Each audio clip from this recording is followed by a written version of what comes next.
Hello dear students, welcome back to Edupod.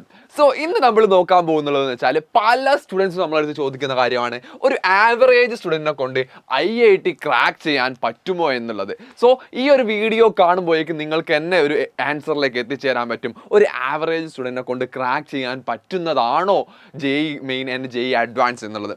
So first of all, ആദ്യമായിട്ട് പലർക്കുമുള്ള ഒരു മിഥ്യാധാരണയാണ് ഒരു high level IQ അല്ലെങ്കിൽ ഒരുപാട് ടോപ്പർ ആയിട്ടുള്ള സ്കൂളിൽ ടോപ്പർ, കോച്ചിങ് സെൻറ്ററിൽ ടോപ്പർ, അങ്ങനെ എല്ലായിടത്തും ടോപ്പർ ആയിട്ടുള്ള സ്റ്റുഡൻറ്റിന് മാത്രമേ IIT JEE ക്രാക്ക് ചെയ്തിട്ട് ഒരു IITകളിലേക്ക് എത്തിച്ചേരാൻ പറ്റുള്ളൂ എന്നുള്ളത്.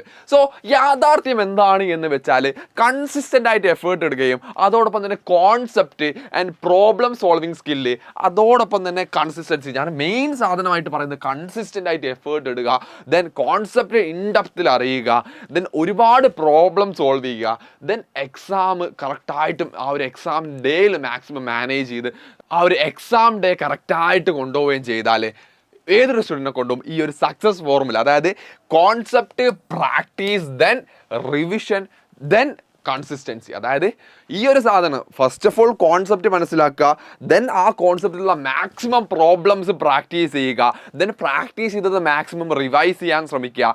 ഈ ഒരു സാധനം കൺസിസ്റ്റൻ്റ് ആയിട്ട് പോവുകയാണെങ്കിൽ that is equal to your rank in JEE advance or JEE mains എന്നാണ് ഞാൻ പറയുക. ദെൻ കൺസിസ്റ്റൻസിയുടെ ശക്തിയെക്കുറിച്ച് മനസ്സിലാക്കുന്ന ഒരു ചെറിയൊരു കാര്യമാണ് ഞാനിവിടെ എത്തിയിട്ടുള്ളത്. ഒരു 3 മണിക്കൂർ നിങ്ങൾ എക്സ്ട്രാ എഫേർട്ട് ഇടുകയാണെങ്കിൽ, ഒരു ദിവസം നിങ്ങൾ 3 മണിക്കൂർ എഫേർട്ട് ഇടുകയാണെങ്കിൽ അത് 365 ദിവസവും ഇട്ടാൽ ഒരു 1095 മണിക്കൂറിൻ്റെ എക്സ്ട്രാ എഫേർട്ടായി മാറി. ഒരു വർഷം നോക്കുകയാണെങ്കിൽ അത് അൾട്ടിമേറ്റ്ലി നിങ്ങളുടെ ഒരു വലിയ ഗ്രോത്തിലേക്കാണ് എത്തിക്കുക. നിങ്ങൾക്കിവിടെ നോക്കിയാൽ കാണാൻ പറ്റും, ഒരു 30 ഡേ വരുമ്പോൾ ചെറിയ ഗ്രോത്തേ ഉണ്ടാക്കിയിട്ടുള്ളെങ്കിലും ഒരു 90 ഡേയിലേക്ക് വരുമ്പോൾ കുറച്ചുകൂടെ വിസിബിൾ ആവുമെങ്കിലും ഒരു 180 ഡേ അല്ലെങ്കിൽ ഒരു 270 ഡേ അല്ലെങ്കിൽ 365 ഡേയിലേക്കൊക്കെ വരികയാണെങ്കിൽ അതൊരു നല്ല വിസിബിൾ ആയിട്ടുള്ള ചേഞ്ച് തന്നെ നിങ്ങൾക്ക് ഉണ്ടാക്കും. That is small daily effort, big result എന്നുള്ളതാണ്. ദെൻ ദി ടോപ്പർമാരായിട്ടുള്ള പോലും പരാജയപ്പെടുന്നതിൻ്റെ കാരണം എന്താണ് എന്ന് നോക്കും. അതായത് ഒരുപാട് പേര് നിങ്ങൾക്ക് അറിയാവുന്നുണ്ടാവും IIT ഡ്രീം ചെയ്തിട്ട് ബട്ട് ഒരു പക്ഷേ അവർക്ക് എത്തിച്ചേരാൻ പറ്റാത്തതിൻ്റെ റീസൺ ഒന്ന്, അവർ വളരെ കുറച്ച് മാത്രമേ പ്രാക്ടീസ് ചെയ്യുന്നു എന്നുള്ളതാണ്.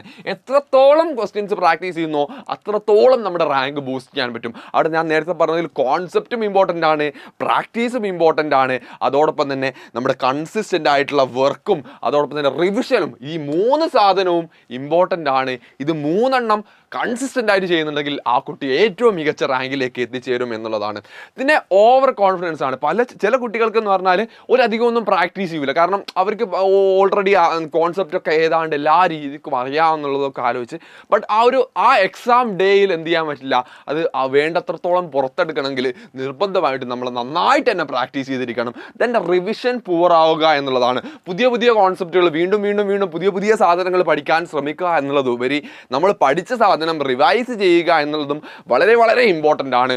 ദെൻ ടെസ്റ്റ് ഫിയർ, അതായത് ഞാൻ പഠിച്ച് മുഴുവനായിട്ടും തീർത്തിട്ടില്ല, സോ ഞാൻ ഇനിയിപ്പോൾ എക്സാം എഴുതിയാൽ ആ എക്സാമിൽ മാർക്ക് കുറഞ്ഞു പോയാലോ അല്ലെങ്കിൽ എൻ്റെ റാങ്ക് താഴേക്ക് പോയാലോ എന്ന് ആലോചിച്ചിട്ട് നമ്മുടെ എക്സാം മോക്ക് ടെസ്റ്റുകൾ സ്കിപ്പ് ചെയ്യുക എന്നുള്ളത് വളരെ മോശം സംഗതിയാണ്. കാരണം വേറൊന്നുമല്ല, നിങ്ങൾക്ക് ആ ഒരു എക്സാക്റ്റ് എങ്ങനെയാണോ ആസ് സച്ച് നമ്മളെ എക്സാം ഡേയിലുള്ളതുപോലെ നിങ്ങൾ പ്രിപ്പയർ ചെയ്ത്, അതായത് എക്സാം ഡേയിലുള്ളതുപോലെ മോക്ക് ടെസ്റ്റ് നിങ്ങൾ എഴുതിയാൽ മാത്രമേ നിങ്ങൾക്ക് ആ എക്സാം ഡേയിൽ എന്തൊക്കെ പ്രഷറും സാധനങ്ങളൊക്കെ വരും എന്നുള്ളത് മനസ്സിലാക്കി അത് ഹാൻഡിൽ ചെയ്യാൻ പറ്റൂ. അപ്പോൾ ആവറേജ് സ്റ്റുഡൻറ്റ് ജയിക്കാനുള്ള കാരണം എന്താണ് എന്നൊക്കെ ചോദിച്ചാൽ, നമ്മൾ നേരത്തെ പരാജയപ്പെടാനുള്ള കാരണം പറഞ്ഞു.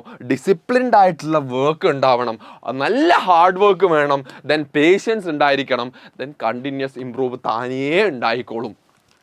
ദെൻ കമ്പാരിസൺ, ഇത് പറയുകയാണെങ്കിൽ നോർമലി എപ്പോഴും ആവറേജ് സ്റ്റുഡൻസ് പലരും IITകളിലേക്ക് എത്തിച്ചേരാത്തതിൻ്റെ മെയിൻ റീസണുകൾ എന്ന് പറയുന്നത് ഈ കമ്പാരിസൺ എന്ന വിഷമാണ് എന്നാണ് ഞാൻ പറയുക. കാരണം മറ്റൊന്നുമല്ല മക്കളെ, കാരണം നിങ്ങളൊക്കെ ആലോചിച്ച് നോക്ക്, എല്ലാവർക്കും പഠിച്ചോന്ന് തന്നിട്ടുള്ളത് ഒരേ ബുദ്ധി തന്നെയാണ്. ഒരു ചെറിയൊരു ലെവൽ ഓഫ് മാറ്റം എന്ന് പറയുന്നത് നമുക്ക് കിട്ടിയിട്ടില്ല ആ ഒരു കോൺസെപ്ഷ്യൽ അണ്ടർസ്റ്റാൻഡിങ് നമ്മൾ ഇനീഷ്യൽ ഡേയ്സിൽ ഉണ്ടാക്കിയിട്ടില്ല, അല്ലെങ്കിൽ ആ ഒരു ഫൗണ്ടേഷൻ്റെ പ്രശ്നമാണ് പല സ്റ്റുഡൻസിനും മെയിൻലി ഉണ്ടായിട്ടുള്ളത്.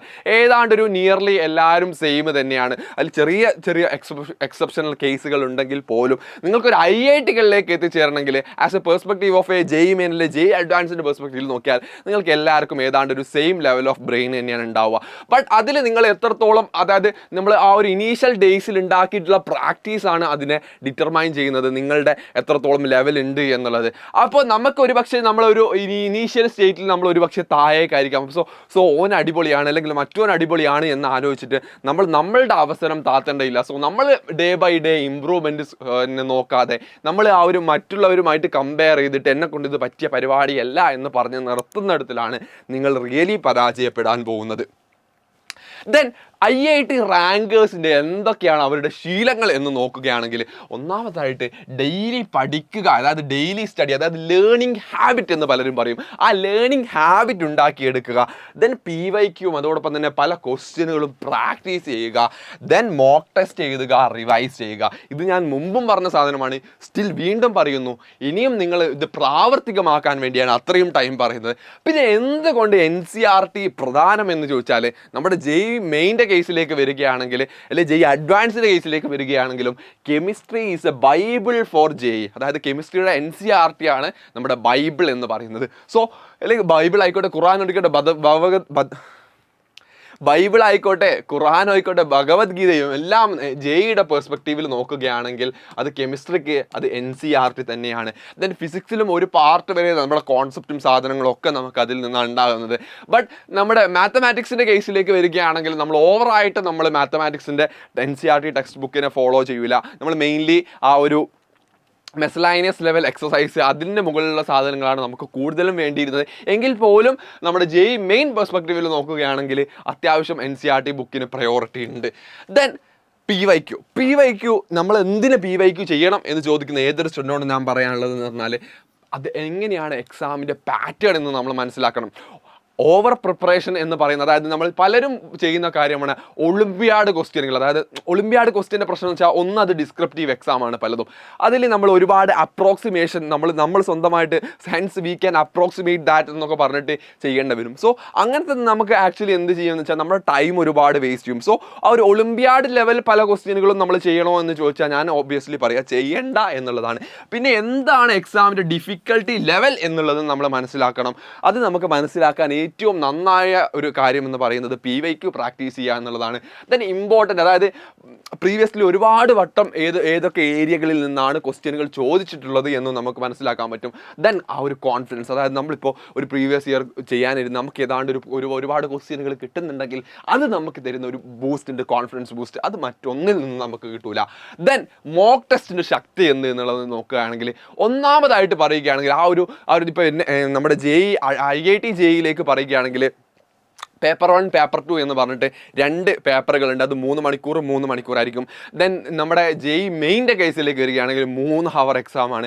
സോ ആ ഒരു എക്സാമിൽ ടൈം മാനേജ് ചെയ്യുക എന്ന്, ഓരോ ക്വസ്റ്റ്യനും ഞാൻ എത്ര മിനിറ്റ് സ്പെൻഡ് ചെയ്യണം, അല്ലെങ്കിൽ ഈ ക്വസ്റ്റ്യൻ ഈ റൗണ്ടിൽ ചെയ്യേണ്ടതാണോ എന്ന് ആലോചിക്കേണ്ട ആ ഒരു ടൈം മാനേജ്മെൻറ്റ് സ്കില്ല് നമുക്ക് കിട്ടും എന്നുള്ളത് ഒന്നാമത്തെ സാധനമാണെങ്കിൽ, രണ്ടാമത്തെ സാധനം എന്ന് പറഞ്ഞാൽ നമ്മുടെ ഒരു പ്രഷർ ഹാൻഡിങ്. അതായത് നമ്മൾ ഒരുപാട് വട്ടം എഴുതിയ ഒരു രീതിക്കാണ് നമ്മൾ വീണ്ടും ഒരു എക്സാം എഴുതുന്നത്. നമ്മൾ ഒരുപാട് വട്ടം ആ ഒരു എക്സാമിന് വേണ്ടി പ്രിപ്പയർ ചെയ്തിട്ട് ആ ഒരു എക്സാം മോഡിൽ തന്നെ ആ ഒരു സമയത്ത് തന്നെ നമ്മൾ എഴുതിയിട്ടുണ്ടെങ്കിൽ നമുക്ക് ആ ഒരു സമയത്ത് ഒരുപാട് പ്രഷർ ഉണ്ടാവില്ല. ആ ഒരു പ്രഷർ ഹാൻഡിൽ ചെയ്യാൻ നമ്മൾ വളരെ അധികം സഹായിക്കും.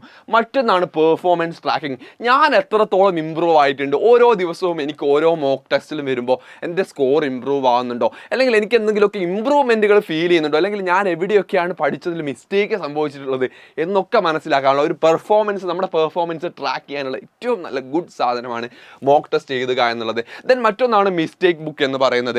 ഓരോ തെറ്റും എഴുതും, അത് വീണ്ടും അതായത് നമുക്ക് പലർക്കും എന്നുള്ള സാധനം എന്ന് പറഞ്ഞാൽ ഓൾറെഡി തെറ്റിച്ച സാധനം തന്നെയാണ്. ആ ഒരു കോൺസെപ്റ്റിൽ എന്തോ ഒരു പ്രശ്നമുള്ളതുകൊണ്ടായിരിക്കും നമ്മളത് തെറ്റിച്ചിട്ടുണ്ടാവുക. അപ്പോൾ ആ കോൺസെപ്റ്റ് നമ്മൾ വീണ്ടും റിവൈസ് ചെയ്യാനും നമുക്ക് ഏറ്റവും നല്ല സാധനമാണ് മിസ്റ്റേക്ക് ബുക്ക് എന്ന് പറയുന്നത്. അതിൽ നമുക്ക് വീണ്ടും ആവർത്തിക്കരുത്, അതായത് നമ്മൾ തെറ്റിച്ച സാധനം തന്നെ വീണ്ടും തെറ്റിക്കാതിരിക്കാനും നമ്മളെ മിസ്റ്റേക്ക് ബുക്ക് സഹായിക്കുന്നതായിരിക്കും. ദെൻ റിയാലിറ്റി ചെക്ക് പറയുകയാണെങ്കിൽ, ഷോർട്ട് കട്ട്സ് ഇല്ല, മാജിക് ഇല്ല, അതായത് മായമില്ല, മന്ത്രജാലങ്ങളില്ല എന്ന് പറയുന്നത് പോലെ നമുക്ക് ഷോർട്ട് കട്ട്സോ അല്ലെങ്കിൽ മാജിക്കോ ഒന്നുമില്ല. കൺസിസ്റ്റന്റ് വർക്ക് മാത്രമേ നിങ്ങളെ IIT-കളിലേക്ക് അല്ലെ NIT-കളിലേക്ക് എത്തിക്കുകയുള്ളൂ. ദെൻ ഒരു ആവറേജ് സ്റ്റുഡൻറ്റിനെ നമ്മൾ കൺക്ലൂഡ് ചെയ്യുകയാണ്. ഒരു ആവറേജ് സ്റ്റുഡൻറ്റിന് IIT കിട്ടും, ബട്ട് ഒരു ആവറേജ് എഫേർട്ട് പോരാ. അവിടെ എക്സ്ട്രാ ഓർഡിനറി കൺസിസ്റ്റൻസിയും ആ ഒരു എക്സ്ട്രാ ഓർഡിനറി എഫേർട്ടും നമ്മുടെ ഭാഗത്തു നിന്ന് ഉണ്ടായിരിക്കേണ്ടതെന്ന് പറയുന്നത് വളരെ നിർബന്ധമാണ്. ദെൻ ഒരു കാര്യം മാത്രം, ടാലൻറ്റ് നിങ്ങളെ സ്റ്റാർട്ട് ചെയ്യിപ്പിക്കും, ബട്ട് കൺസിസ്റ്റൻസി നിങ്ങളെ IIT-കളിലേക്ക് എത്തിക്കും. സോ നിങ്ങൾ പലരും IIT ഡ്രീം ചെയ്യുന്ന ആൾക്കാരായിരിക്കും. സോ നിങ്ങൾ IIT ഡ്രീം IIT-യും അതിനോടൊപ്പം തന്നെ IIT ബോംബെ ആണെങ്കിൽ IIT ബോംബെ 2027 എന്ന് കമൻറ്റ് ചെയ്യുക. സോ അടുത്ത വീഡിയോ ആയിട്ട് കാണുന്നവരേക്കും ബൈ ബൈ.